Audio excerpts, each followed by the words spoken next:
Welcome to Positive Filter with your host, Philip Wilkerson, a podcast that focuses on friends, family, health, and career, with a little self-help along the way.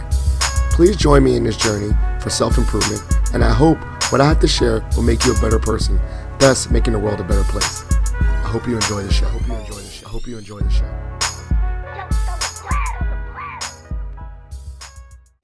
Hello, people of the world. It's Philip Wilkerson back with another episode of Positive Filter. I'm joined by many special guests. This is actually a special episode. We call it a bonus episode called How to Get Involved in Local Politics. And I have some local politicians with me. Yes, your boy is involved in politics. But before we get started, I'm also going to introduce my co-host for this, my I guess, political advisor, educator, person that tells me I don't know how to get involved with politics, Paul Davis, because you know a little bit more about this world than I do. So, Paul, go ahead and introduce yourself to the listeners. You're a returning guest, too.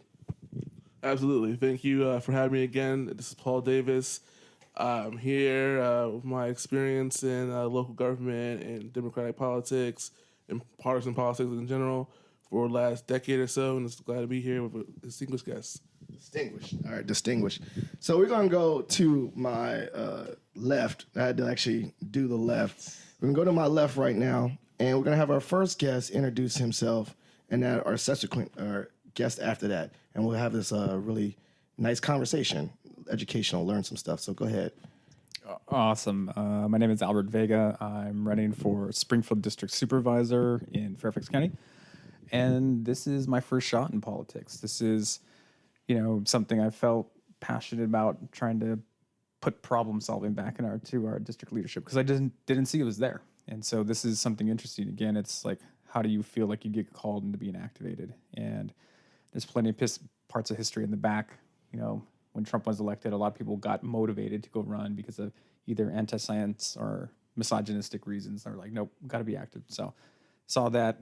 And again, I'm a little bit different type of candidate, electrical engineer, small business founder, but just want to try and take the problem-solving aspects of that and plug it back into our community. I love it. And you said run toward politics. I think I would have ran for the hills. So that's a really good thought about that. A lot of people did get activated. We're going to talk about that too. I think they got activated through Trump, and then they got activated again during COVID to get involved. But I think those are great points. My next guest to his left, right? Yes. Yeah, awesome. I'm super glad and honored to be here with Phil and everyone. My name is Michael Bush. I'm running for Courtland District Board of Supervisors down in Spotsylvania County.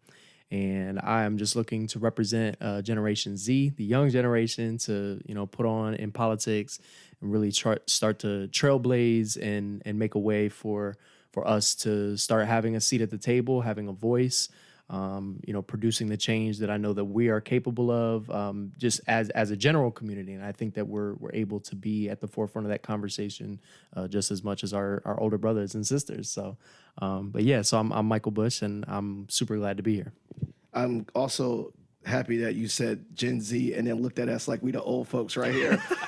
I know you all saw that too. Oh, ain't nobody old. No, ain't nobody old. For our older brothers and sisters. All I mean is older than me. That's it. But that was, yes, definitely a young brother doing big things. I'm very proud of you already.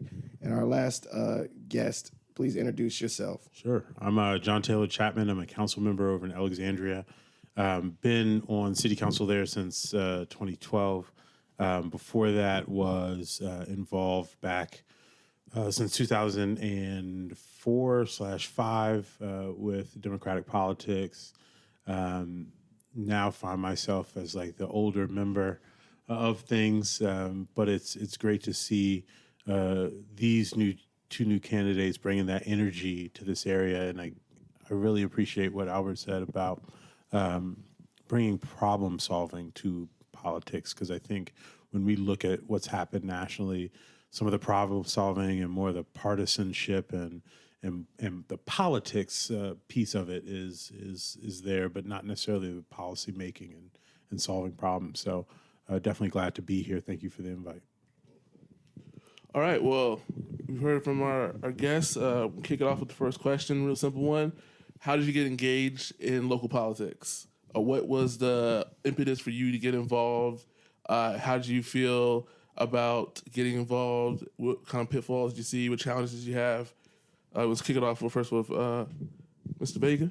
Sure. I think my introduction was, I feel like I went kind of a abnormal path, right? I went from 0 to 60 from something where, you know, again, it felt like 0 to 60 because when I got into this area, I mean, I've been in the area since about 2013, but I lived in Maryland and now I'm in Fairfax County. When I got to Fairfax County, I realized that our current supervisor is just using political talking points to scare people or to get them angry instead of actually problem solving. Going back to that, there's just a lot of little things where I'm like, this is not what our government does. He is leaving votes that represent people's voices.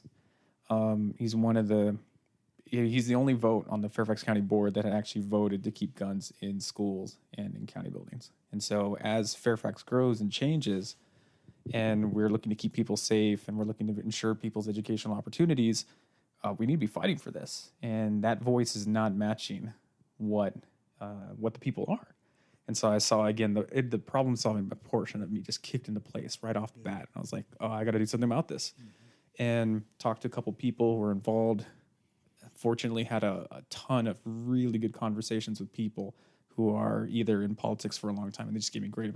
Jennifer Carroll Foy is one amazing voice, and she just anytime you talk to her, she's like, you feel like $1 million after that because she just puts energy in you like no tomorrow.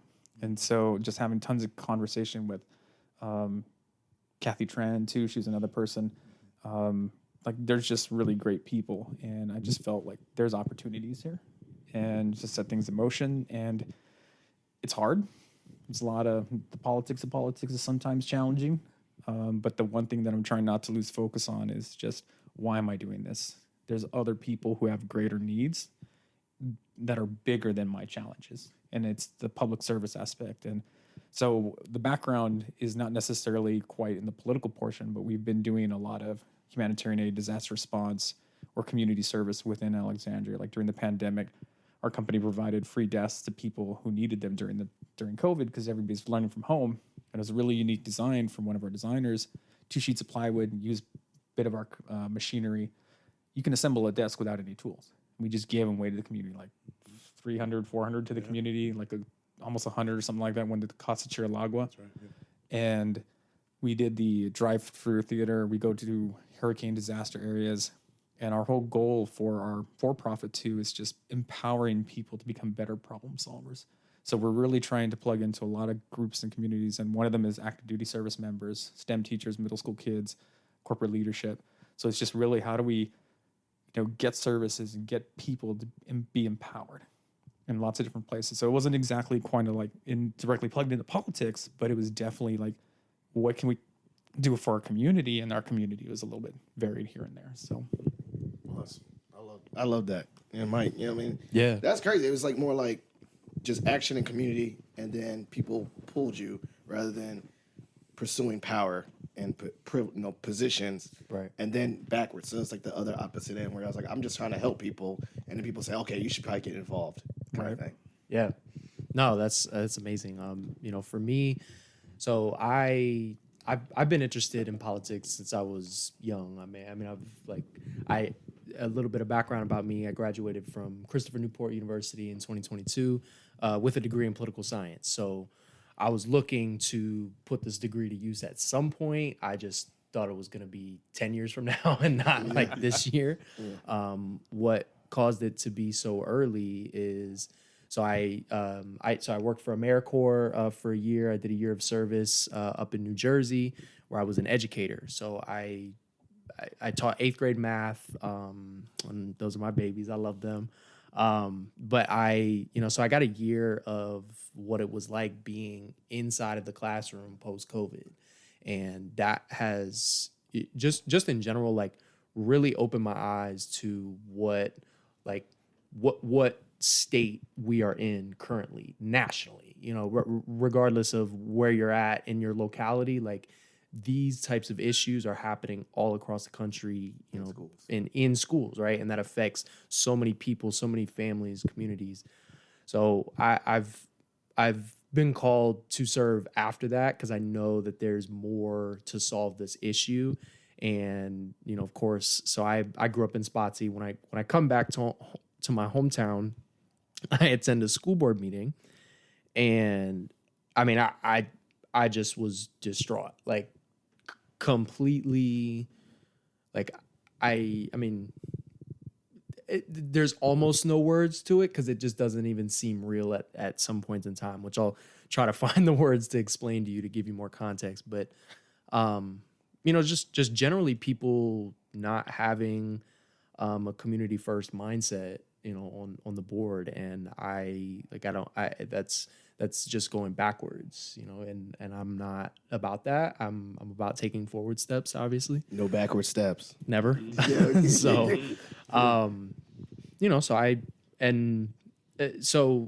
in context with that, I picked up a job working in financial services for a member on the current Spotsy school board. Her name's Nicole Cole, and she has her own financial services group.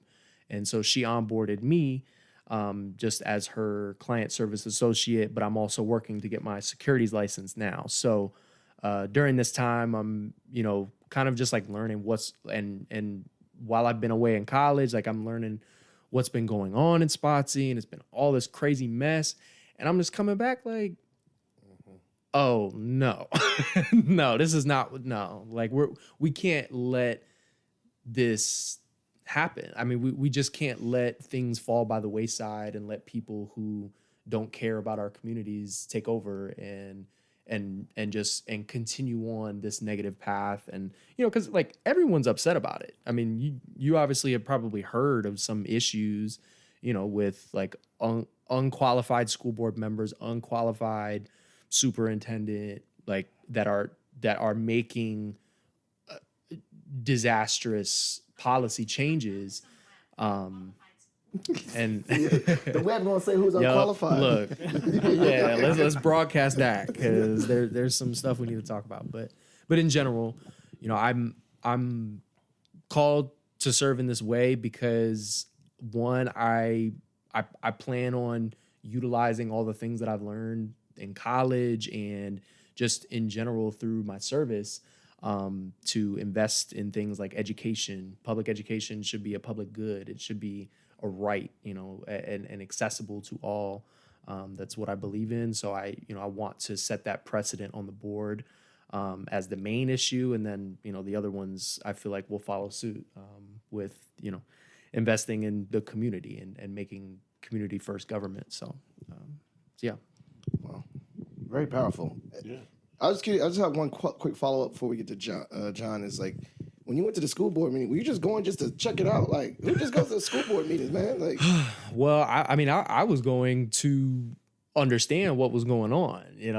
I simply just wanted to be an active member of the community. I mean, I went to a school board meeting just the same way as I went to a board of supervisors meeting, just to learn about like, oh, we're building this new, project. Oh, we're, like, and mind you, I've had brief conversations with, my boss at the time, and she's stressed out with like trying to fight these issues of, why are we, trying to ban books and remove them when there are like the lack of priority in actual like valuable policy changes that could be affected.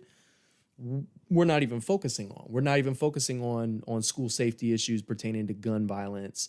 I mean, we had a student in a middle school bring in a gun this year, and we've yet to talk about it on the school board. We've decided to take away, transgender. What was it? There was a recent policy back this past school board meeting where,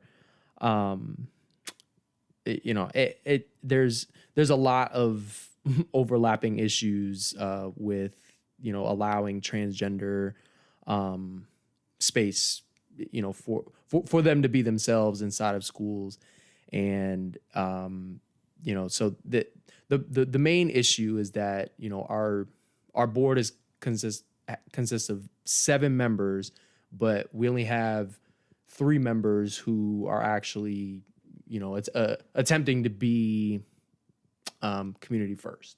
And so the 4 majority members are the ones that are taking away, rights from our students, not paying our teachers enough.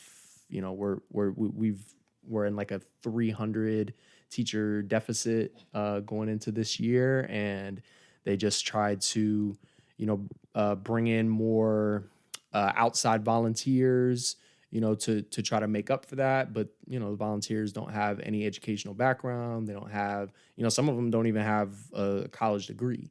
And so for them to be in the position of teaching our kids, it's just, a terrible situation. So, there's a lot of. So in that meeting, okay, I'm done. Right. Yeah. I'm like, all right, like it's time to step up, and it's time to make sure that from the board of supervisors level that they can invest in our public schools, because that's where the money comes in. That's where our teachers will be able to be paid. That's where we can, improve our capital projects for build. We'll eventually need to build a new school. Our population has been growing at rapid rates. So we're just kind of dealing with all these issues at the same time. So that this is all of the things that have motivated me to want to step up. So, but yeah. So I think for me, when I came back from college, back to my hometown, I'm a 4th generation Alexandrian. And when I came back home, honestly, I don't know if I really had a purpose. I mean, I'd been in student government and stuff like that, been super active in college. But when I came home, I just, found a job. I was actually teaching for a little while. Then I started working for Fairfax County Rec Department. And so I just go to work, go to Mott Community Center, and then come home and play video games all day. And at a certain point, I figured, there's got to be more to life than this. And went through that kind of journey about how to get involved. I think one of the first things that I fell into was the Alexandria Young Democrats. And I think for me, that gave me some purpose. And that purpose was trying to get a seat at the table, provide my perspective as a young person in the community I grew up in about what needs to change, what is helpful, what's not helpful. And then, honestly, a number of doors started to open up as people saw that I was involved and interested in being even further involved. Got involved in the North Virginia Urban League, Young Professionals, and kind of created a number of relationships with fellow young people in Northern Virginia. Ended up becoming president of the Young Democrats, and that, of course, really, really helped things as well. Just, seeing electeds, getting to know elected officials, kind of very personally, directly, and being focused on a lot more issues, particularly for young people in Alexandria, young adults in particular. And as I completed that, started to get involved in more advocacy, less political advocacy and more issue advocacy, and got involved in the local NAACP, and ended up becoming president of the NAACP, focusing on education and housing issues in particular. And then a couple of Republicans that I just knew based on working on nonprofit boards together kind of convinced me to run, along with a couple of Democrats. But it's always interesting when you have folks from the other side that say, hey, I like your perspective. I like what you're doing. And that, that's interesting because it's really issue-based versus partisan. These weren't folks that were super heavy in the Republican Party. These were folks that were just in the community. And that was interesting for me, and really made me step back and think, what do I want to be elected? Is it something I'm interested in? And at the time, I think I was more interested in running for school board. I have a background in education as well. I wanted to bring that kind of perspective to policy making at the school level, or the school board level, excuse me. But then saw the opportunity, just like was said, with where the money comes from and who directs the money. And if you really want to do something in education, you don't get, like was said, you don't really get involved at the school board level. You get involved at the higher level to direct the money. And not just direct the money to schools, talk about after-school programs, talk about how we're going to serve our young people or our very young children, even before they get a chance to go to school. And then what happens to our young adults and our teenagers as they come out of school? How are they prepared for the world? How are they prepared for the workforce? What other opportunities are out there for them? And so you get to use kind of that perspective, that look of education, that care for our kids at a much greater level, and decided to instead run for city council. And was successful for that. But for me, it was really about being able to, at that time, I was a much younger person than I am now, didn't have a family, wasn't married, and had a lot more time on my hands. And I kind of saw it as kind of selfish of me to be a person that had a ton of time on their hands and not giving back to the community, not being able to be in a room and share the perspective of somebody that is working 3 jobs trying to make it, because they can't come to the public meeting because they're busy working their job, trying to feed their family. But we know they have needs, they have concerns, and there's some supports and policies that can be put in place to support them. But if they're not there to speak for themselves, who's going to speak for them? And I think that's kind of the tone and tenor that I've tried to take in policymaking, not just thinking about what I might need or people close to me might need, but just different types of individuals that we have in our communities, whether they're single, whether they're married, whether they're old or young, and all of the variety of needs, the variety of challenges that they face, and how can we in government make that better for them? I think that's the key. That's awesome. I think one of the jewels that was dropped right here for the listeners was you have to be present, right? Local government is your opportunity to be very close to your elected officials, and you can just show up to the meetings. They're happening every week. They're making decisions that impact you, your neighborhood, your family, and it has a very low barrier for you to get involved. So really taking those opportunities to get involved. And now, post-COVID, with things moving to the virtual level, you have opportunities to get engaged sitting at your own home. So you really want to take advantage of those things. Now, one of the things that I realized sitting here is all 3 of you have an entrepreneurial spirit to you. I know you have your own business, you're working in the financial sector. So one of the big conversations that we hear a lot of times at all levels of politics is money in politics, right? And we also know the importance of financial empowerment and financial independence and how that impacts local governments. And so what do you see as your role, working as, within the government to provide financial independence and empowerment to your communities, and how will that empower them in the future? Ooh, that's a lot. Take a little bit Question. of it. I think there's so many levels that can potentially be approached. Michael, you touched on one, which is how we fund our schools. And education is critical, right? Even touching to what you talked about, which was workforce development and giving kids opportunities, because putting plans and paths in people's brains, it's huge. So coming up with, that's huge. Affordable housing and just housing in general. Like Springfield right now is sitting at dead last in market rate affordability, which is just, do you want to buy in Springfield?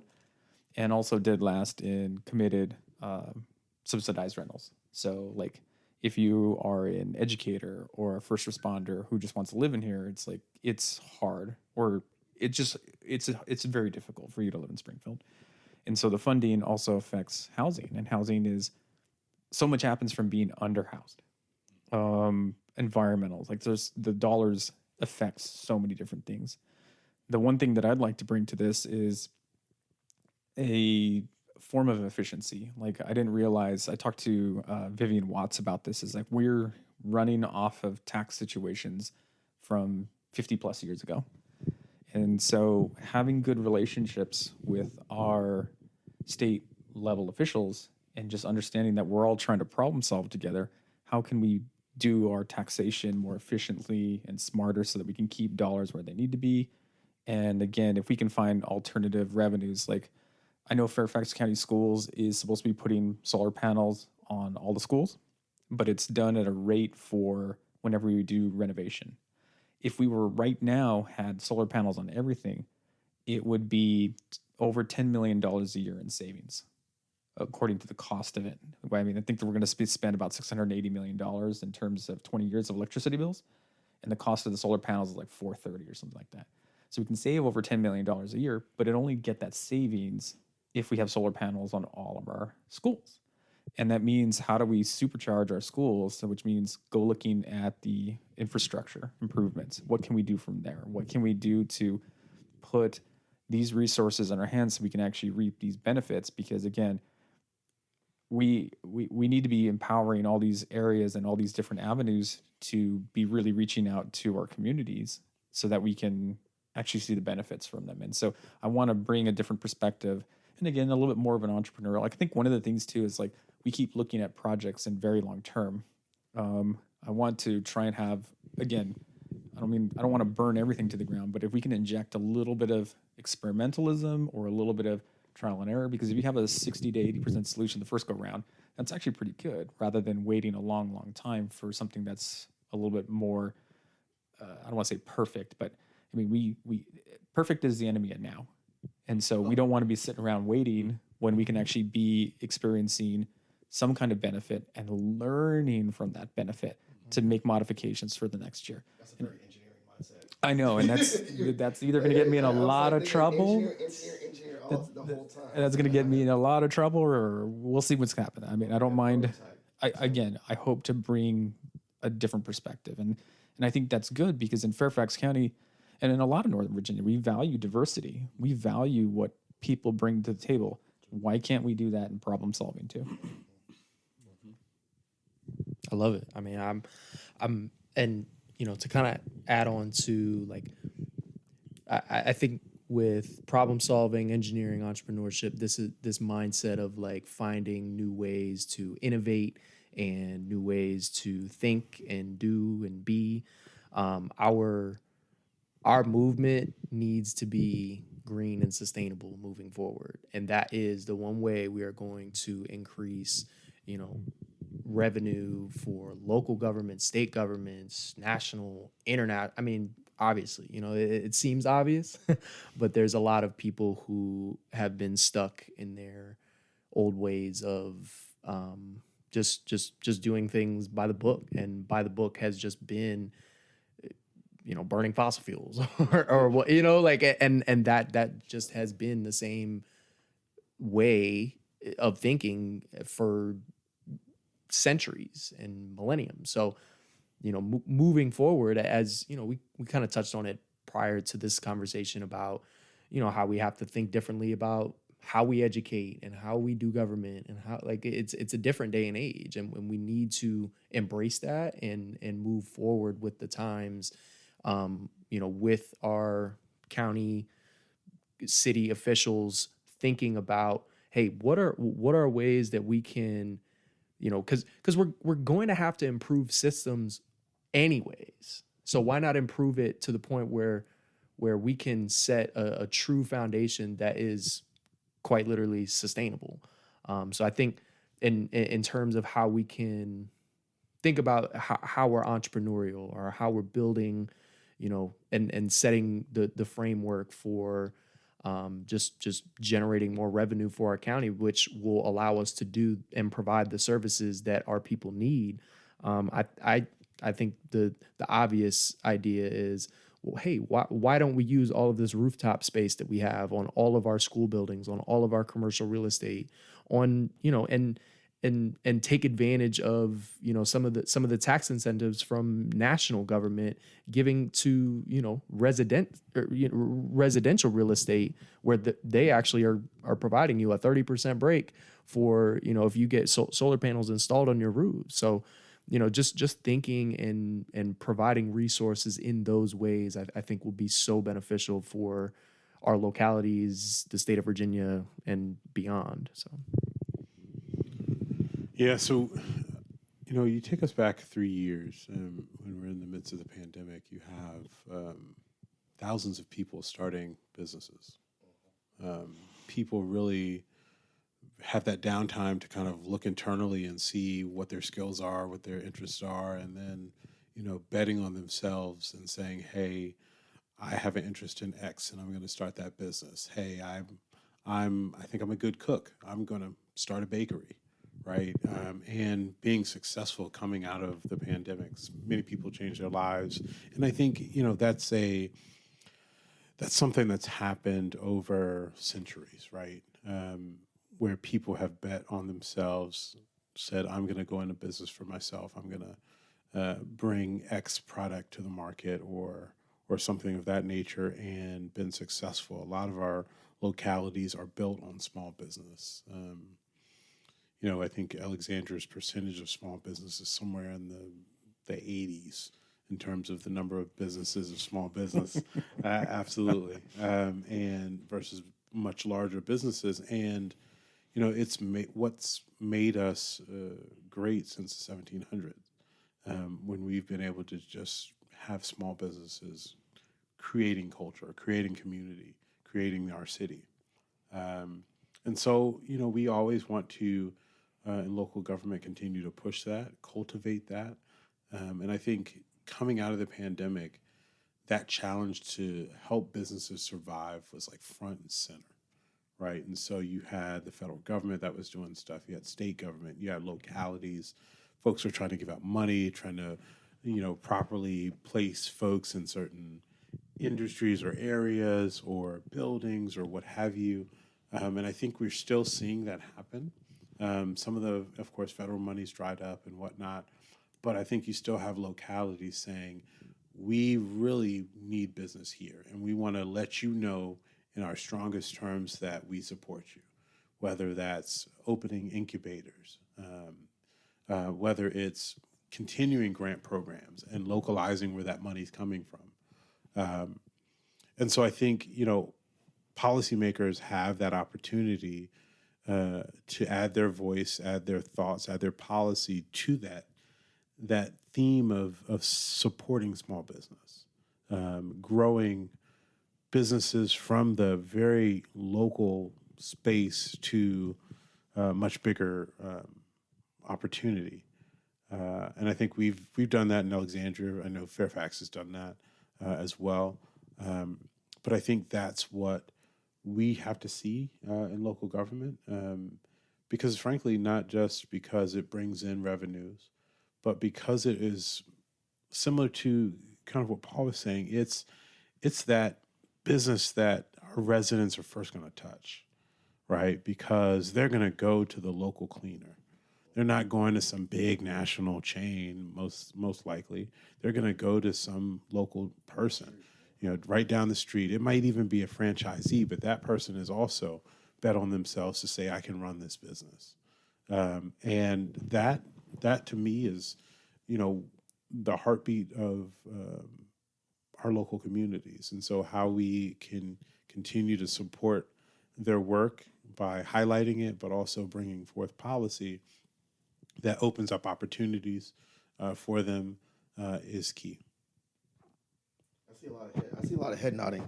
One of the things, though, I always see, I'm hearing the Crocs and Hawaiian shirt, with all these dignitaries right now out here in the boonies of Clifton.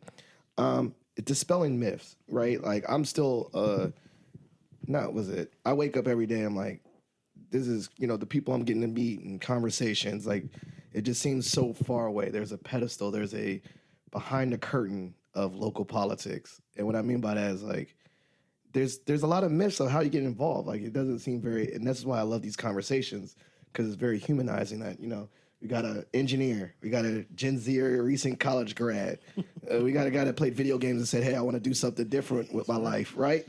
And I think those stories need to be told about that. So, just jump in, whatever, like, what kind of, like, dispelling myths, like, why do you think these myths exist about getting involved?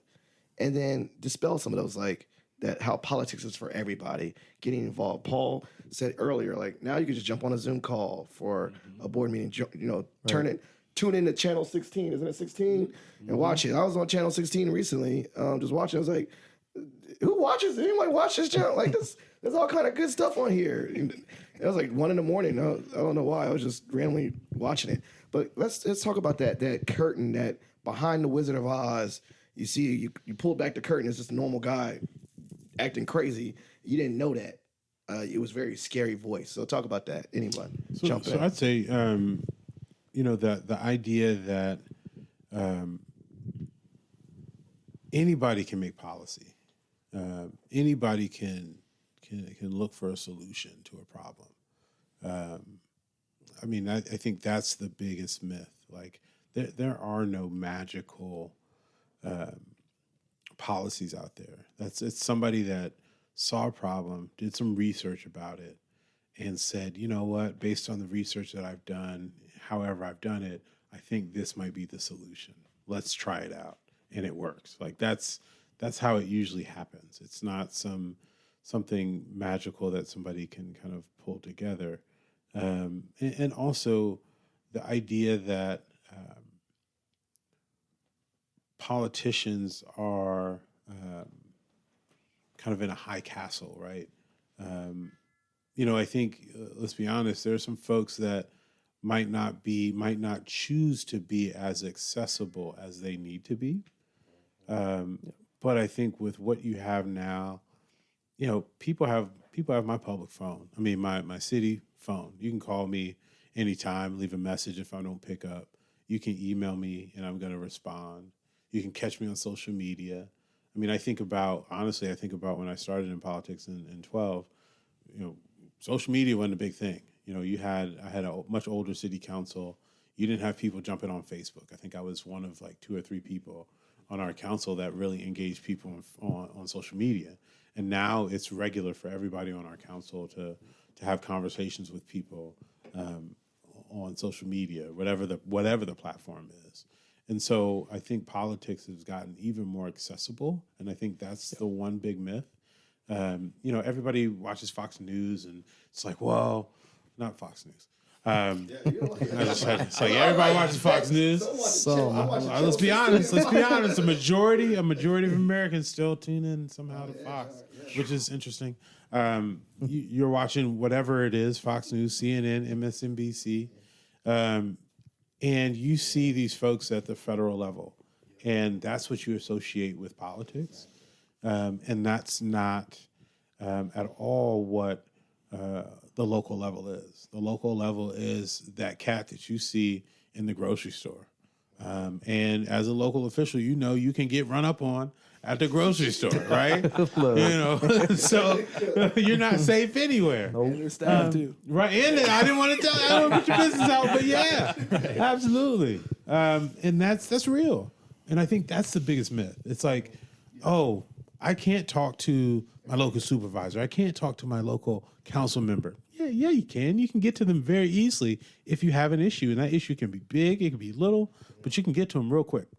You can send them an email. I mean, I remember I met James Walkinshaw. I mean, first of all, he was canvassing for himself, which was cool, and he knocked on my door, and I said, "Oh, what you doing?" He said, "My name is James Walkinshaw. I'm running for this." I said, "Running for what?" I was like, "You want to be on my podcast?" He said, "Sure." And then I emailed him, and he was on my podcast, right? And then we just stayed in touch. I always saw him at Mason. And I said one time, I was like, I just want to ask questions about getting involved.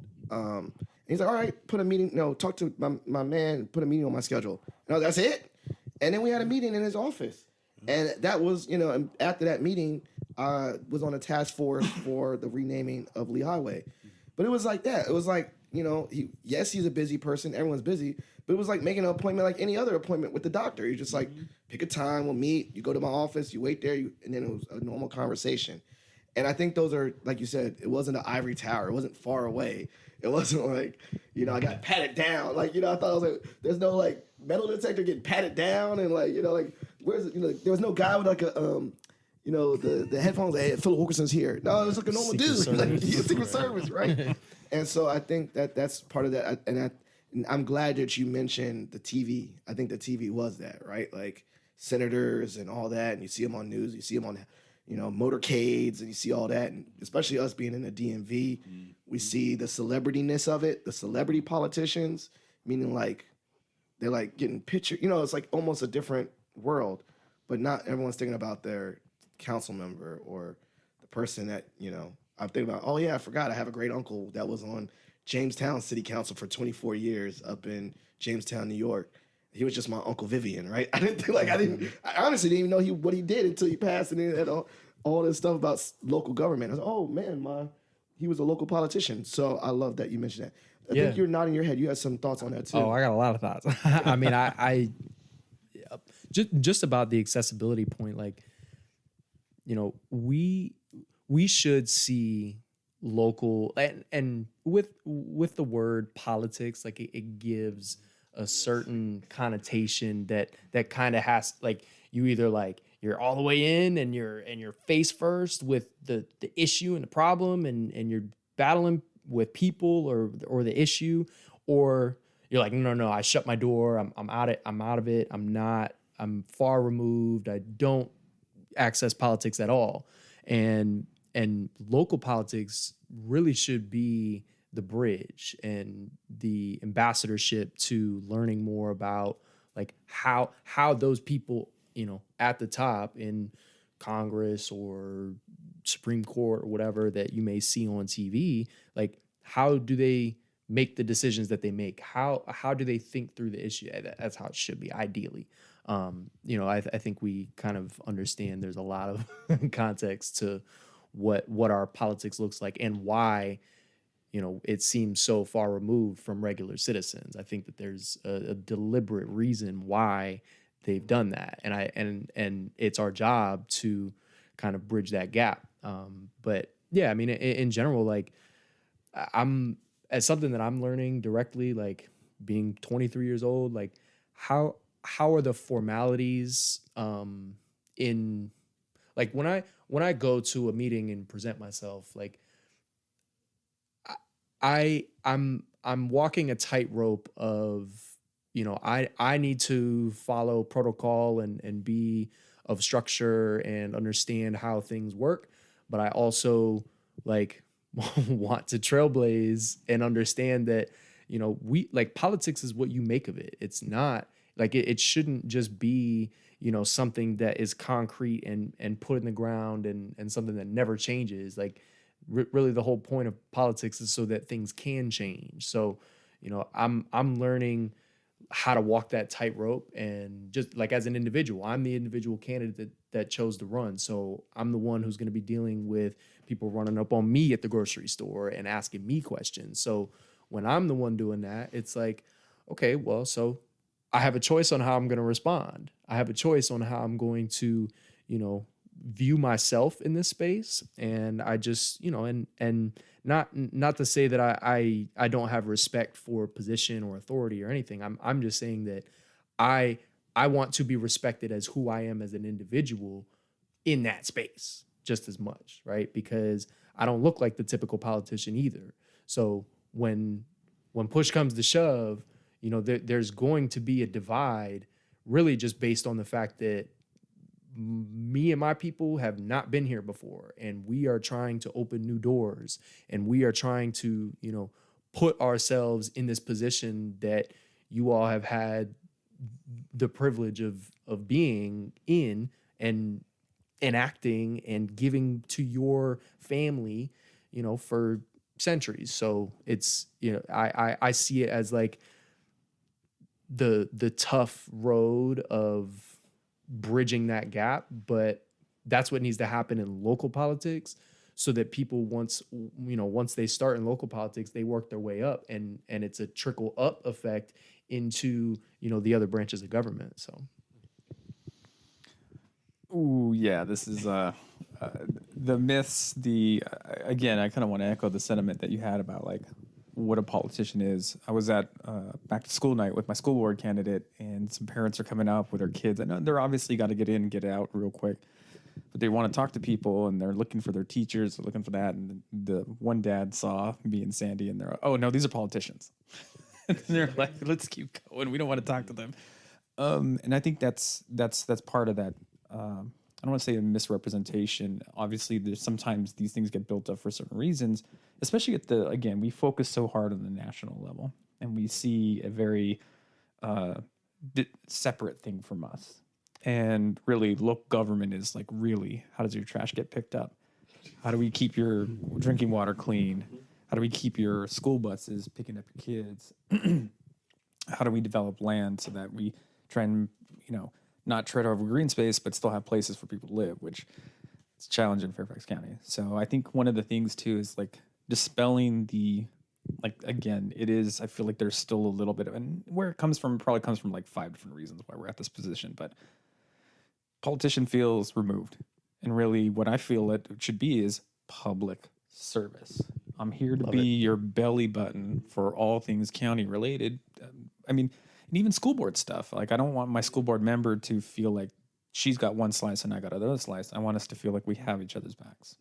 And so that's why I'm going to go to a school board meeting tomorrow and just see what she's going to be going to. And so that's really it. And then I think part of how it's being both helped and hurt is technology.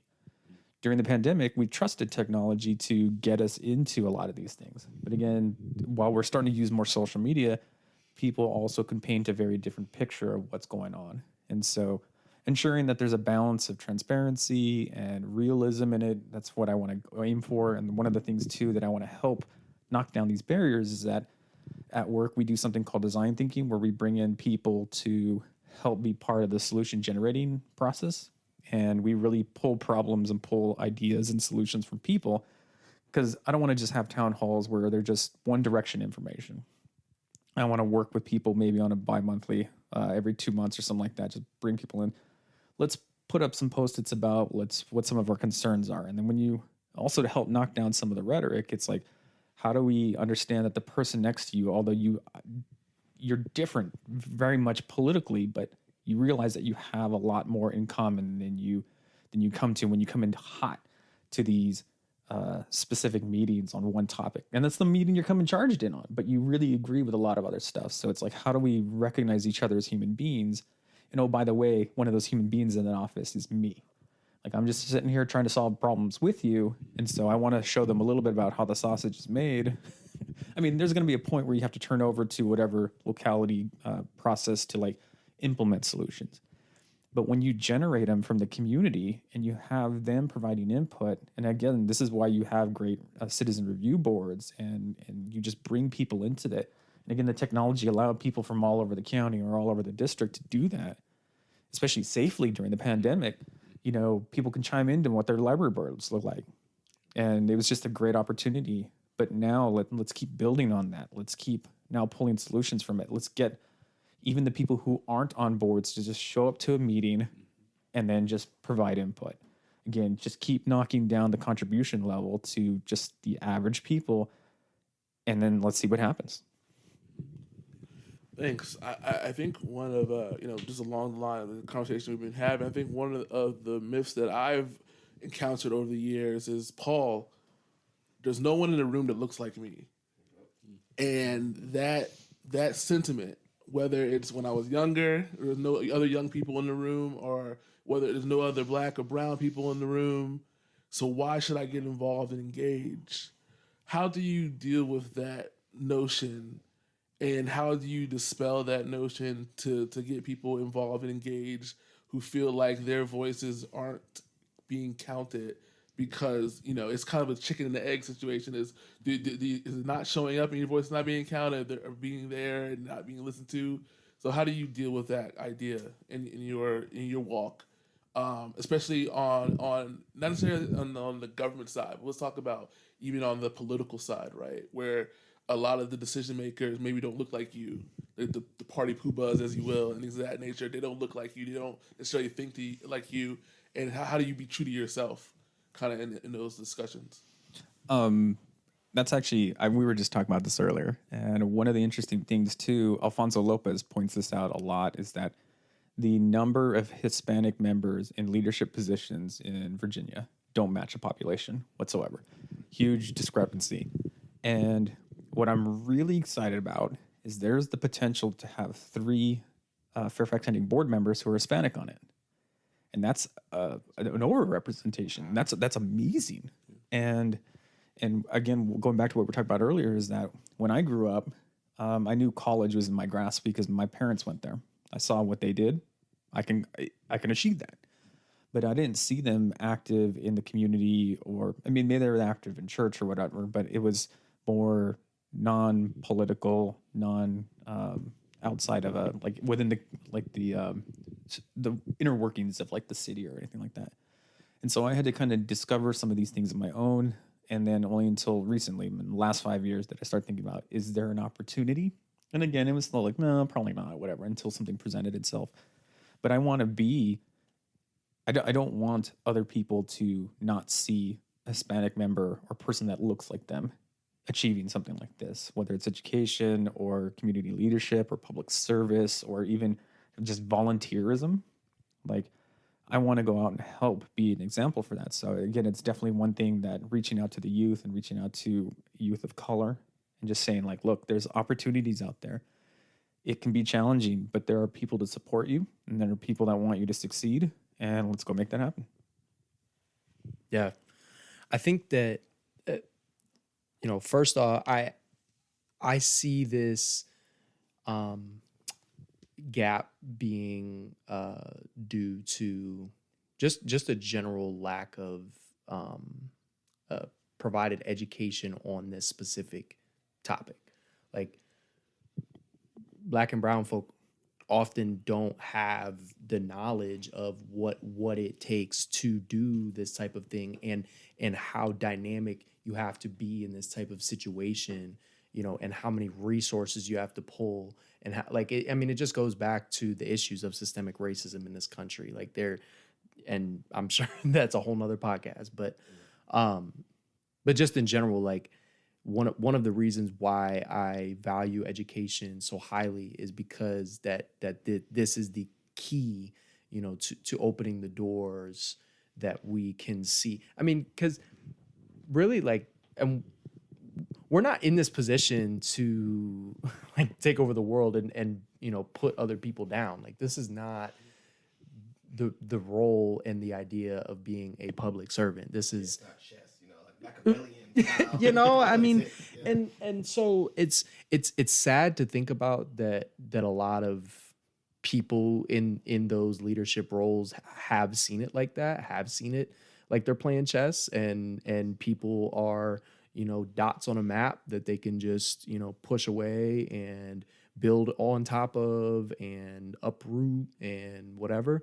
And I think that, like, our job is to bring a sense of reality to politics, and with, so, on the point of, like, not only is it politics that people can get involved in to kind of be an active member of the community. It doesn't have to be directly running for office. Like, you can also be, an entrepreneur and still be a great community leader that has just as much of a valuable impact in your local community as a politician, and even more sometimes, depending on the situation. But just finding ways to educate our, obviously our youth, but I mean, just people in general. Like, people should never stop learning. We shouldn't see learning as just something that you do from 6 to 17 and then you stop learning. Like, no, I mean, everyone has to continue learning because things keep changing. So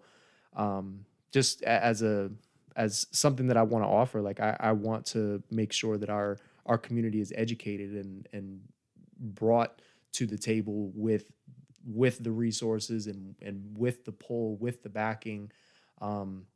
And that, I mean, that starts with knowing how to work the system, knowing where the system started, where we need to understand where we come from to know where we're at. So that's what I'm a huge proponent of. And I think that will help bridge all of these gaps, is to provide that source of education.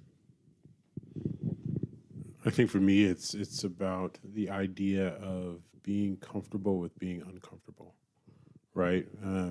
You are always going to have throughout your life those situations where you are going to walk into a position of that's not comfortable. When you go to school for the first time and, you don't know anybody there, whether it's preschool, grade school or college, right? There's going to be that season where you're not necessarily comfortable because you don't know everything. You don't know everybody, right? But that piece about education, I think, is key. For friends who I've gotten involved in politics, there's early concern about, hey, I'm going to be in this space and I don't know everything. I don't know everybody.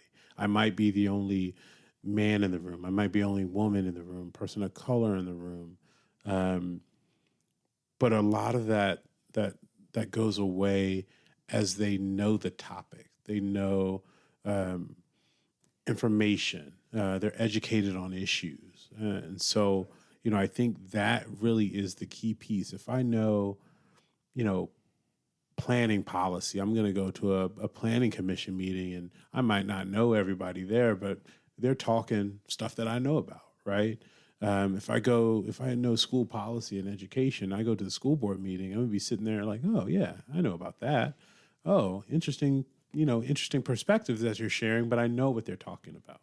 Right. And so I think the idea of increasing civic education and community education and being transparent for government and doing it in a way where you are educating, but trying not to act like you as a government official or a government entity knows everything. But sharing just information publicly with your community for folks to learn, I think is key, right? When folks understand the planning process, when they understand the budget process, that empowers them so much. I mean, I think you've all seen individuals that know the budget process and they can tell you about the budget. Those folks are empowered. They feel comfortable talking to elected officials, being in a room with other folks and talking about issues. I think that's how I see our Black and brown brothers and sisters kind of getting over sometimes the hump of being involved in politics.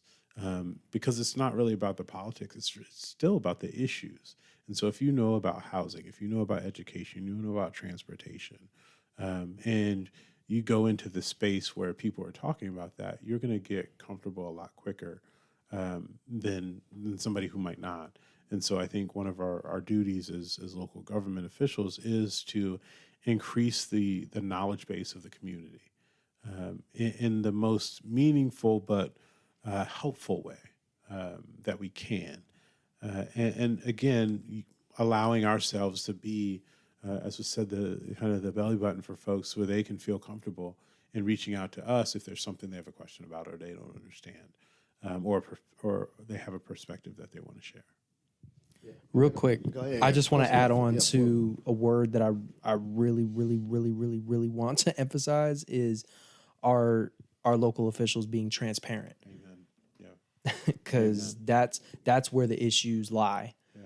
When the citizens are and that's where the removal starts. That's where the lack of education begins and ends with people not discussing fully like what is going on. I mean, because like that, and that sounds so general, but that is direct. That every single situation, planning, budgeting, zoning, whatever it is, like you are dealing with so much. I mean, the stroke of a pen is going to decide the fate of tens of thousands of people, hundreds of thousands of people, and those people don't even know about it. They don't even know what's happening. They can't even find the verbiage and the mental capacity and wherewithal to stand up at the Board of Supervisors meeting and advocate for themselves and tell them why they think that issue and why they're wrong in handling it that way. And what solution that they would, provide to substitute that. With a lack of transparency, that's where you find those deep-rooted issues and the removal and the separation of official to citizen. I want to bring up one point that I thought about as I was getting involved was the part where I've seen this before in other spaces. Now I'm confident. Mm-hmm. So, yeah, I was gonna see how long it was gonna take for me to say that I was a member of Alpha, here on this podcast. Shout out to my two frat bros here. But I remember going into that same task force meeting and hearing like, okay, do we have a quorum? And I was like, I'll bet. Quorum. I heard of this word before. Yeah, we got enough people. And then they were like, do we have a second? And I was like, oh, snap. Yep. I've seen this before. Robert Rules, baby. Robert's Rule and all that. And so I was like, wow, like being able to be in other spaces where it was practiced and modeled. I think, Alpha develops leaders. So if you could stand up in an uncomfortable space and speak in front of a group of brothers that if you don't come correct, they will let you know. That's made these. Sometimes I feel like the chapter meetings was harder than this. Say it. No, the chapter meeting was harder. And so I want to ask you, like, when was some moments like that one where you were like, oh snap, the behind the veil part again? I've seen this before, or I could do this. I've ran a chapter president. I know you were chapter, right? You were chapter president. Sir. Chapter president. So I know how to do boards and committees. I've seen it in other. Can you tell us about other times where it was practice and you've seen this go? And your engineering mindset. Like I bet you wrote grants and proposals and things like that before in other spaces. So is there any examples where like for the average person to say I'm getting involved, and you can tell that person you're not an average person. You've done this before, just in other spaces. Let me, give you examples. Like you ran a business, so you know how to do a budget. Yeah. Right? Like I always talk, I'm thinking of my career counselor hat. Like take your volunteer experience and tell people how you've done it before. And so have any of y'all had that I can start. Especially the young, have you had that light bulb moment where I was like, I've done this, I can do this because I've done it in simulation before. Yeah, I mean, and I'm learning that like politics and government, it's a big, capstone of like every sort of industry or topic, that I've learned like in college or even in high school. I mean, just general practices of like, marketing strategies with your campaign and, entrepreneurship, managing a budget, raising funds, like, door knocking, selling yourself, talking to people, communication. Like there's so many different aspects and you have to be so dynamic. But yeah, so in my experience, I was chapter president of the undisputed Upsilon Beta chapter of Alpha Phi Alpha Fraternity Incorporated. And so I've learned the process on how to run a meeting. Like you have a direct way on how you approach every single meeting. And there is, a clear cut understanding of how each process works. Each, if you have specific committees that report, if you have, starting from the president's comments, and having like just an order, and some like, and it's so interesting because I can give a lot of context on how when I attended the Spotsylvania County School Board meeting, I'm sitting there like, oh, y'all are not even doing anything right. Like y'all don't speak correctly. You don't make a motion. I mean, you talk about a make a motion. No, I'm just sitting here like you're not even using the correct decorum. They didn't even amend things. They were No. just like, passed. Like what? Yeah, I mean, parliamentarian up in there. Man. Well, right, and it just seemed like So like it was an aha moment to be sitting there and be like, how are you the one passing legislation? How are you the one sitting here looking at us and acting like you have more knowledge than everyone sitting here? You have more capabilities than everyone sitting here. And so to embrace that and with as like I say that in the most humble tone possible of understanding, like I had to learn. This was something that I did not understand prior to. This was something that I had to go through. I had to fail, in front of people, face red, like I'm messing up, and people are correcting me in front of everyone. So, I have less sympathy for people who are, not using it correctly, but are making hazardous decisions for citizens, and they have such grand consequences and where as a college chapter for Alpha is like just not on that same level. So understanding those processes for me, it was empowering. I've learned that like I do have those capabilities, and I have learned those things before. And it's just more so about like when I become a board member, I plan on holding myself and everyone else accountable to that structure. Like Point of order. that's I mean, right. And point of information, like this is how you do things. Yeah, unreadiness. All these things. All of it. Yeah. Let me jump in here because one of the interesting people I've seen on the internet is this councilman up in Flint, Michigan. Oh yeah, that dude. Yeah. So Eric Mays. Eric Mays. He's an interesting cat, right?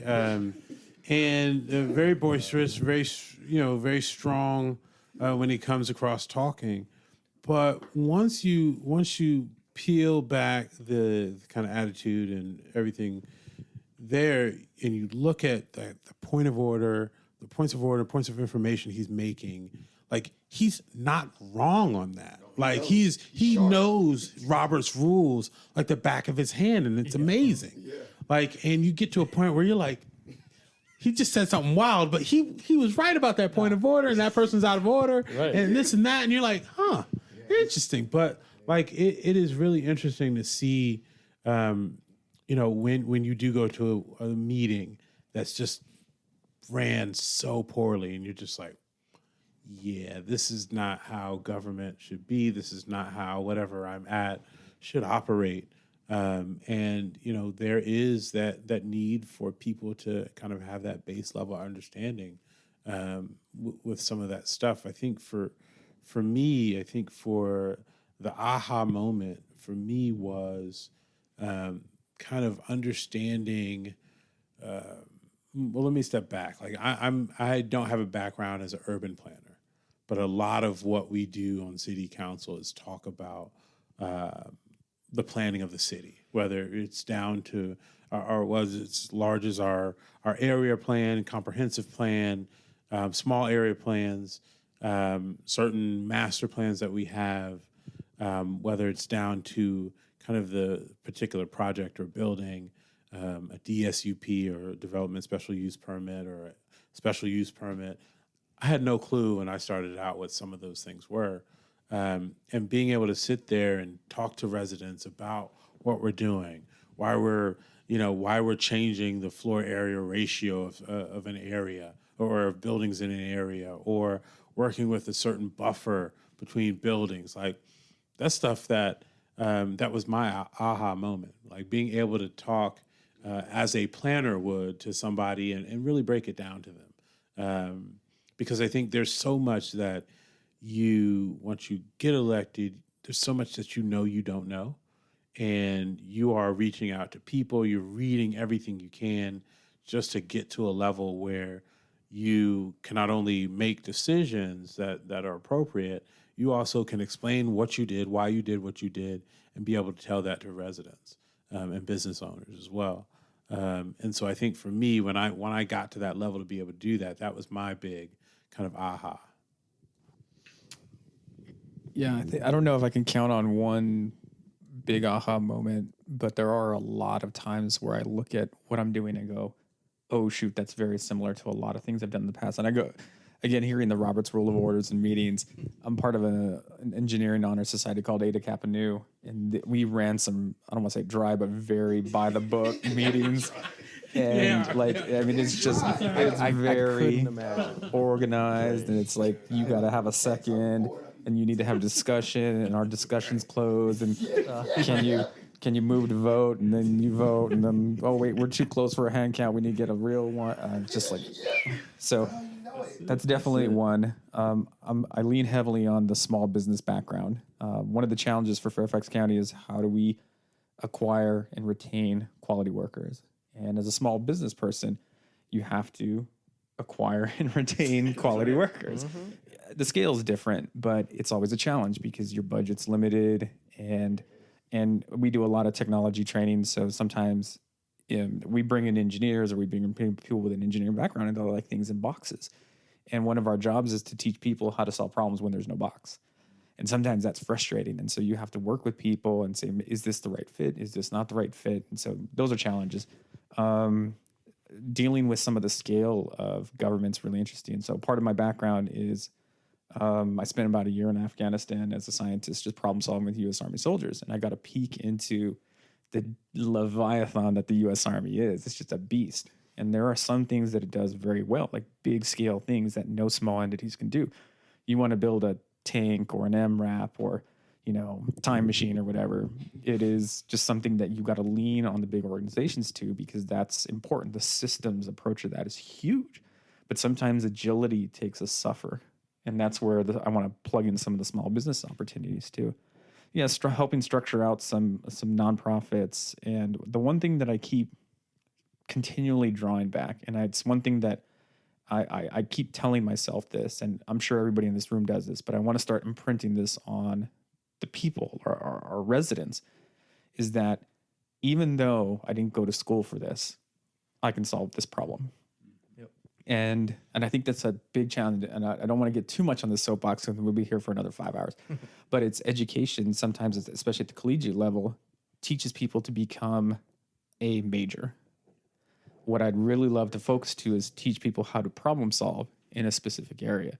Because if you change your areas, you can still problem solve in that area.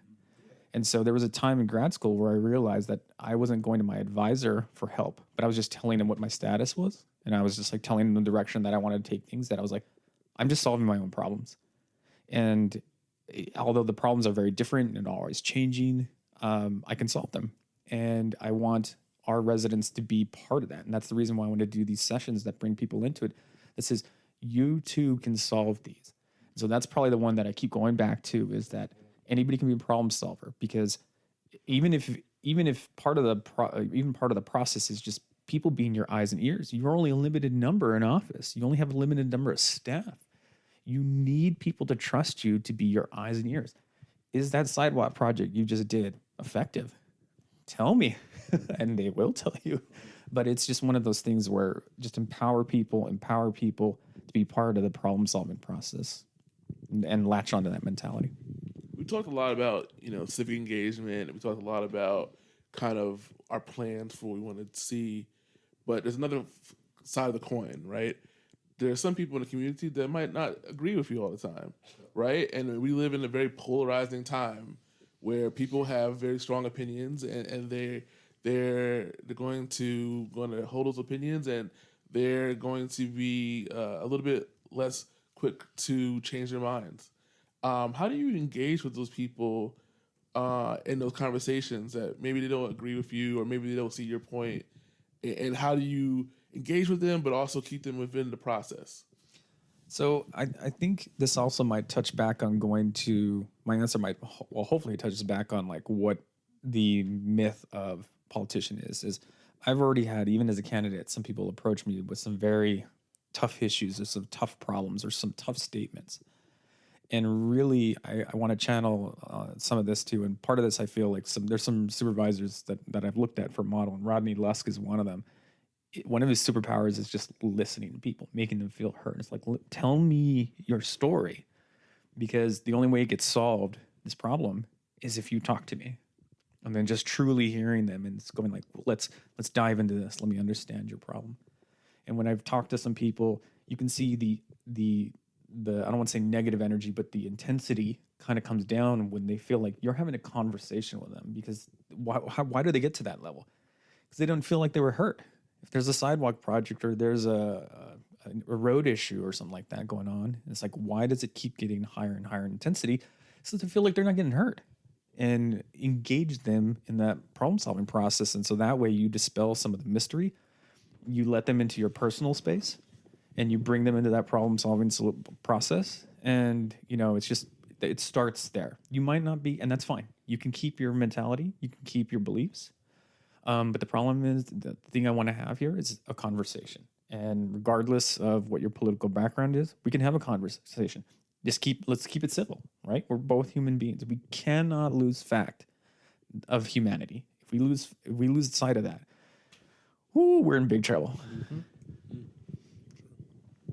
Yeah. You said a lot of things that I was gonna say. So Ditto. amazing. I mean,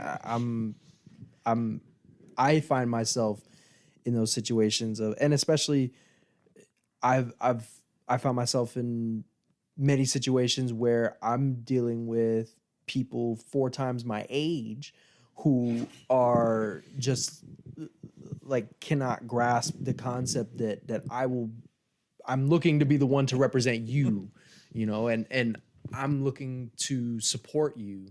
And when it doesn't look that way initially, so I mean, I've spent time literally. I'll introduce myself to some people, and they'll tell, "Oh, you're too young for politics," and then they'll keep talking about some issue, and then they'll kind of like circle back around to what they originally started with, and they're like, "Well, you know, I guess it could be good that, you know, young people are getting into politics." And I didn't say a word. I haven't been saying a word at this point. I'm sitting here listening. Like, this is, you know, what you wanted to say, and I am here to listen, and like I'm not here to tell you and bark at you and like kind of direct attention away from what you want to do or feel, because like politics has feelings to it, and that's where our issues lie, because they lie at our morals, you know, our true,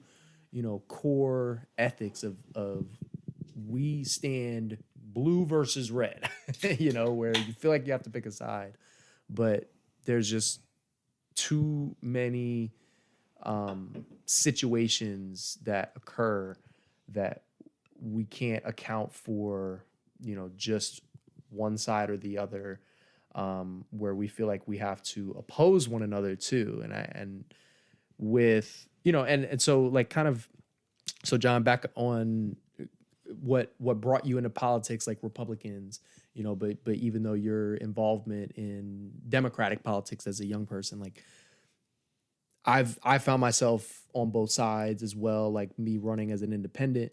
I'm really walking a tightrope with that as well. So talking with both parties and hearing what things both parties are saying simultaneously sometimes isn't really all that different. Like, and from the official politician level, it's very different on the ground. But I think that's it shouldn't be as different as it is. And I think that some issues get highlighted more than others, and that's what brings out, you know, I mean, you can think of your top 3 issues, and they often be, you know, pro or anti. And it's like, okay, well, right. And so how does one person, you know, work through the issues of 50% feels pro, 50% feels anti, and I have to support all of you?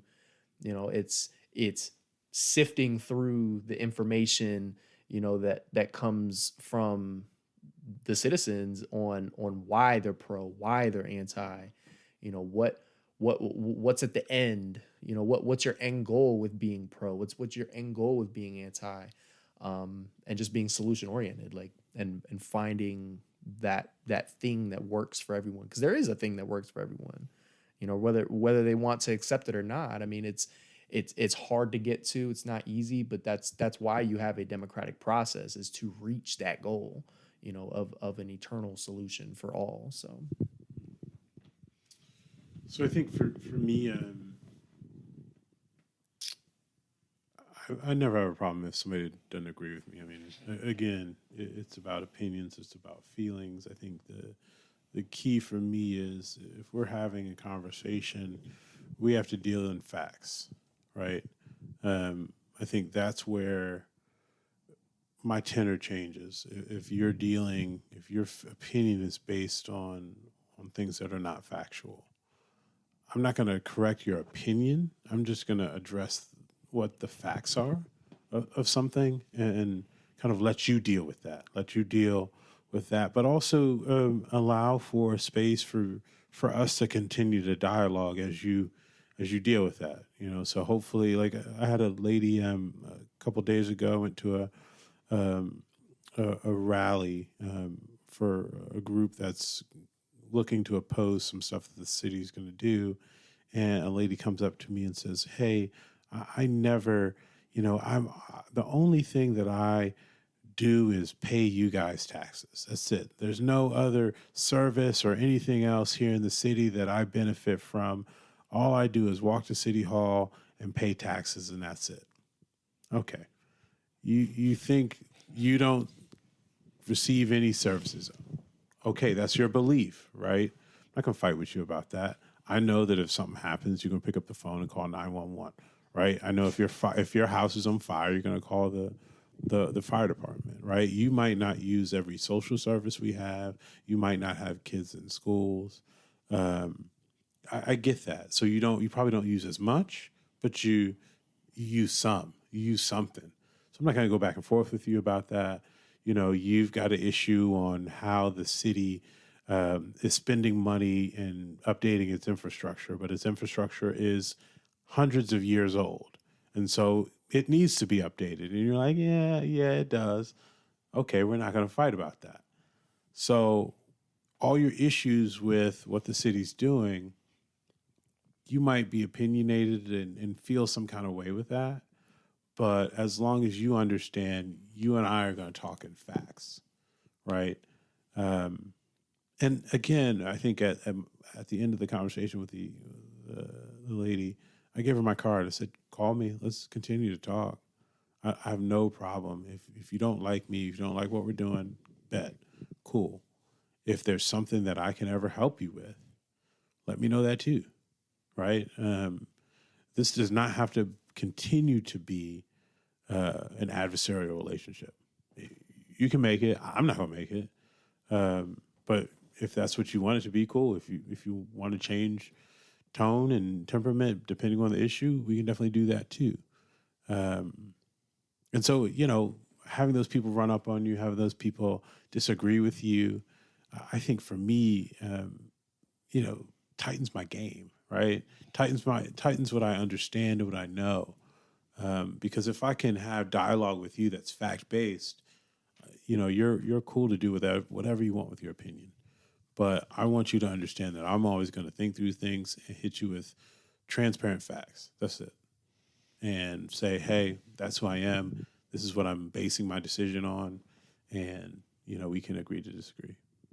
Yeah, I think a lot of times, especially on a local level, we kind of fight to keep the flavor of the national level from impacting our discussions and our conversations and taking people to realize that, hey, we're neighbors. We live in the same community. Yes. We chose to live in this community together. That's right.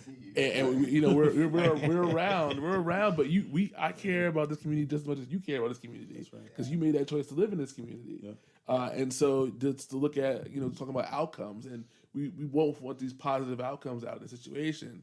So maybe, tamping down the rhetoric or saying that's not what we're talking about. We're talking about, like I said, taking out trash. We're talking about clean water, education for our children. Like, we're talking about things that are exactly getting fed at school. Right? I think about the normal stuff. Like they're like, I don't want all my money going to this, and I was like, but don't you want your kids to eat food at lunch? Like you just ask normal questions, and you're like, oh, okay, is this really disconnect rhetoric? I mean, even like it's just collectivism a little bit, in the sense of if there's a child that's hungry in a classroom and they're acting out, that impacts your child. Yeah. So maybe we should think about just as a whole, like what we can do for the community, because everybody's coming in. That's the beauty of our system of public education. So we want to make sure that everybody is having that same great first step, and that it takes sometimes some government involvement.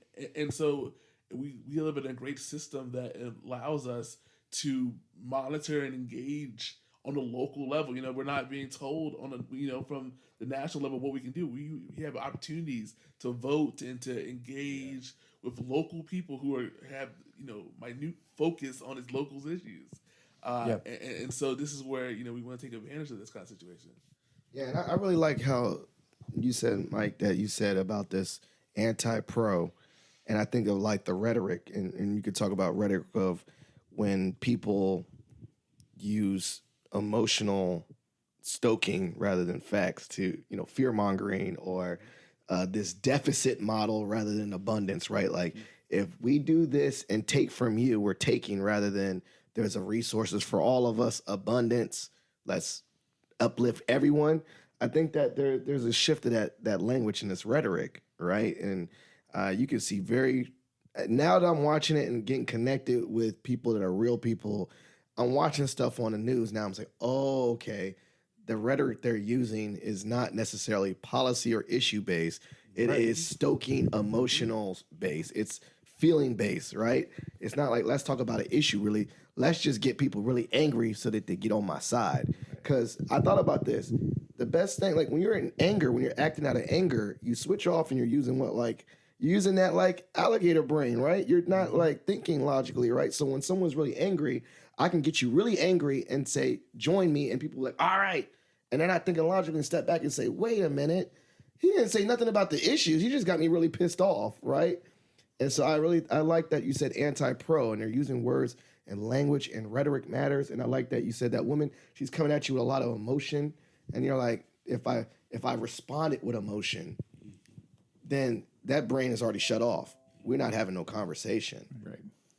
So I really like that. I'm gonna think about that a lot. And the fear and the anger approach is so much harder to come down from the impassionate, like beneficial one, right?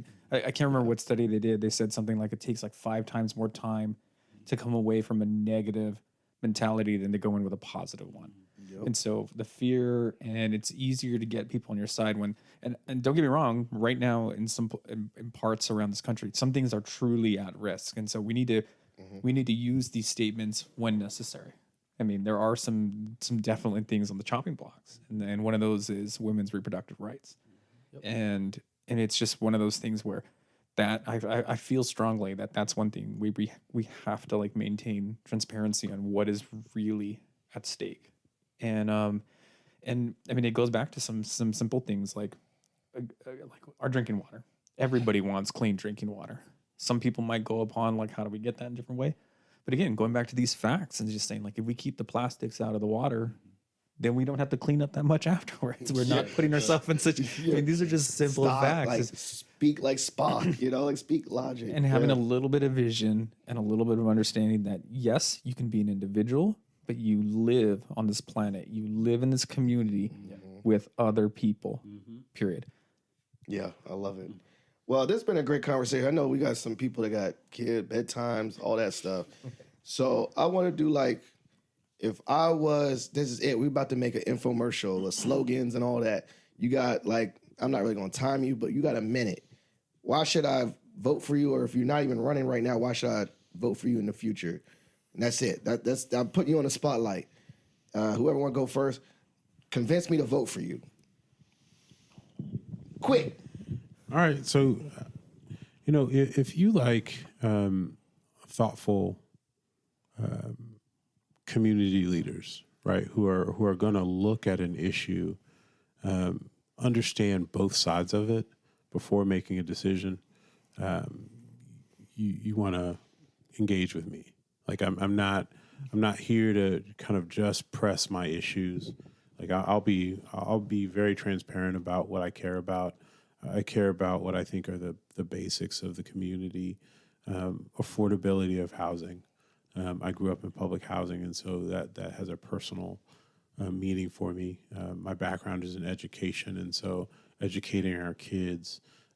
I've started my own small business, and so making sure our businesses can thrive in our community is necessary. As I've gotten on council and become more involved, I've gotten to know and understand a lot more about economic development and the role that it can have in really providing support for our community, support for services, and really allowing our community to pay for services that are not always coming out of the residential pocketbook. And so I think that's what I've tried to bring to council, bring to the city, bring to my hometown, and hopefully continue to be a benefit. I got involved in a number of organizations and with my civic association well before I ran for office. And so as I see it, I've come from the people that have engaged me, taught me about the city, taught me about the politics with a big P and a little p. So, that's what I try to represent on council and further. I love it. Voted. All right.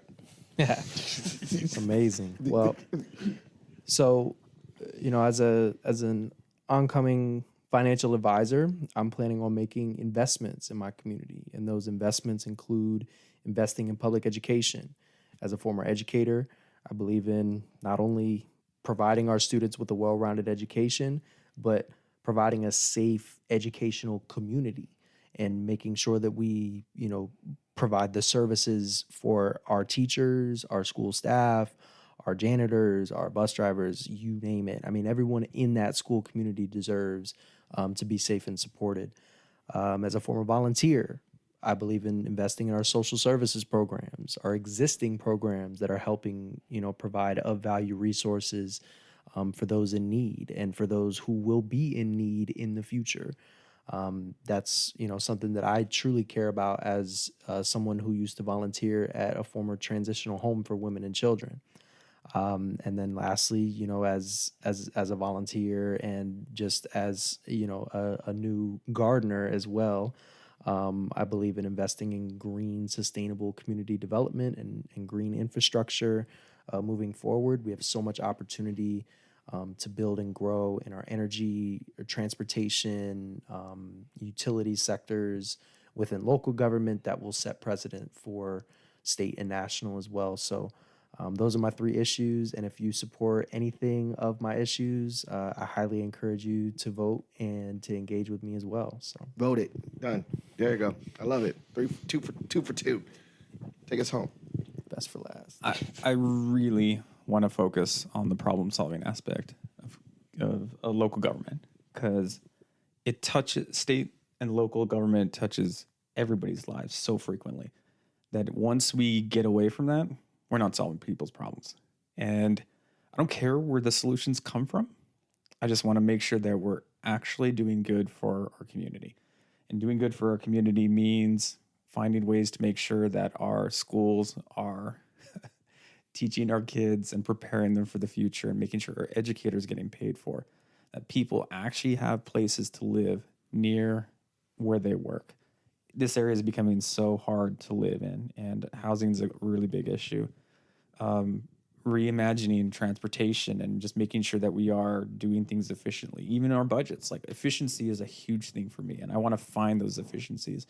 And again, the scientific background, going back to what you said, was let's make sure the environment is not forgotten. Environmental issues are on top of people's minds, but a lot of people don't want to pay for them. But if we implement them in a lot of our solutions, we're going to find ourselves in a completely different direction because we've taken a lot of different steps. And again, it's just listen to people, bring them into that process of problem solving, and let's work, and let's not forget humanity whatsoever. Voted 3 for 3. I love it. So this is a part of the show called Shout Outs and Plugs. I'll let my co-host do his shout out and plug first, meaning show love to anyone you want to show love to, and then plugs is ways that the listeners can follow up with you, get engaged with you, what you're working on, hype yourself, plugs. So Paul, you go first. Shout outs and plugs. Well, I'm going to have to do a PSA because if you are in Virginia, then you have an election this year. And Virginia has election every year. But this year is really important because it's state and local. And the state and local elections are really going to determine what your community is going to look like in the future. And this particular year, you're going to have a lot of different offices that you might not know about. So it's really important for you to do research. You're going to be looking at, clerk of the court, your sheriff, your board of supervisor, your local government, your school board, your soil and water conservation. All these offices are on the ballot. Your ballot's going to probably have a front and back. So do some research beforehand. make sure to talk to the people in front of your polling site. You don't have to agree with all they say, but they'll provide you information about what those particular offices are and how they'll impact your particular life, which is the best thing you could do to find more information about and make a decision that's good for you. The other part about it's important in Virginia as well is we have early voting. 45 days before the election, you have an opportunity to make that vote happen. So why wait till election day where you might be busy or whatever, you might have traffic or whatnot. You have 45 days starting September 22nd to start to vote in your community. Everybody's doing it. It's the coolest thing ever. all the cool kids are voting early. Tell your friends, tell your neighbors, tell your other colleagues. Just get it done. It takes a couple minutes. You can go in, very easy process. We have no excuse voting. They don't ask you anything like it used to be in the past. You just walk in like a regular election day. 45 days till the day of election day. So really take advantage of that. You can follow me on social media. I'll have all that information in the notes. But thanks for having me. Yeah, and you get a sticker too. You still get the vote sticker? Yep. There you go. Good to go. That's all I do it for the stickers for the kids. Shout out to the plugs. Shout outs to Ediberto Velasquez. He's been in the corner. He's my campaign manager. We've been busy all day today. We just came from GM Mason, meeting with the Young Dems there, right? Yeah. It's really important to really highlight and give a shout out to all the young people who are going to be shaping what the next, decades look like. And that's really important. For any other information, come check out albertvega.com. You can read about the policies and some of the beliefs that that get shaped by some of what I believe in. But I mean, that's why I go door knock. Like, I want to hear from people. I want my eyes and ears to what's in the community to let me know what's important to them. Because I can't figure it out all on my own. And again, it's relying on the community. And so greatly appreciate it. I love it. Yeah. Showing love to my mom, who's been my core supporter through all of this, helping me keep a roof over my head during this time and just, maintaining, along with my girlfriend, love her to death. She's been my backboard for when I need to vent and kind of let loose on all that's going on right now. But I also want to shout out everyone in Spotsylvania County who's doing the good work to make sure that they're going to be electing good candidates this year, and all the support I've gotten, even up the state ticket as well. So just super grateful and thankful for that. A few plugs, for my campaign. Please follow my Instagram at Michael Bush, the number 4 VA. That, is kind of where I'm really centralizing a lot of my campaign content. And, along with that, my Facebook, Michael Bush for Board of Supervisors, Courtland District. And so, would love, for you to like, follow, and just look for, more content coming your way. And then also, I just started my new job in finance as well. So I'm going to plug my boss's firm, Nicole Cole Financial Services Group. She's going to be putting out, new content on her website, Nicole Cole Financial. And, I'll be providing services for emerging investors, for anyone looking to kind of get started in that new realm of, investing and putting, money towards a portfolio of some sort. So looking to help manage people's money and help build wealth. So Last but not least. So first shout out is to my new city council aide, Leslie Alexander. She keeps me all together, similar to a campaign manager. And so I'm super thankful for her. Second shout out is to my wife and my son and my mother as well. I mean, they provide the motivation to continue to do this as well. A couple of plugs. If you are in Alexandria and you're listening to this, hopefully you've started to engage in Alexandria's Housing for All, or Zoning for Housing initiative. It has been a 3-year process that we're picking back up to pick up and talk about how we plan for housing for the future that is reasonable and affordable for people. And so that's going to hopefully bring us all together to discuss how we get that done. How do we really plan? What tools are at our disposal? And what policies do we need to make some adjustments to? It's not going to be easy. We've seen that in our neighboring Arlington. That was tough for them. And it's not going to be easy for Alexandria, but I think we have the ability to be fact-based, but have some strong conversations about what we all want to see and what our different opinions and perspectives are on that as well.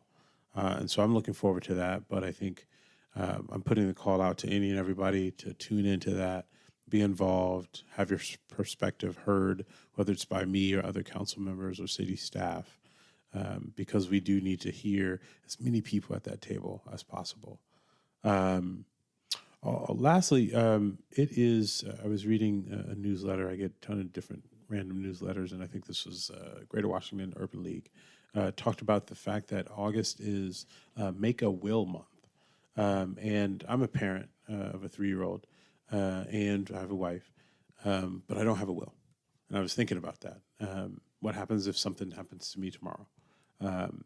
I don't want my family kind of left kind of wondering what kind of where I want to put money, what kind of things that I wanted to make sure I leave behind. And so for anybody listening to this, make sure you have that tough conversation in your family. It's not an easy one. It's not a fun one. Nobody ever wants to look at that.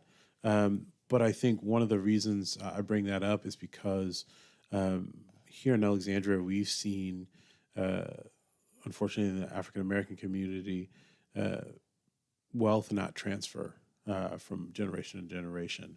And it's sometimes because we are scared to have that conversation. And so we need to have it. We need to have a firm understanding of what everybody's wishes are once they depart this earth, because we all know that we are going to. And I think it is, it's something that's not necessarily political, but it is something that is nonpartisan, that we all need to plan for that and make sure our family understands our plans and have those conversations with our family.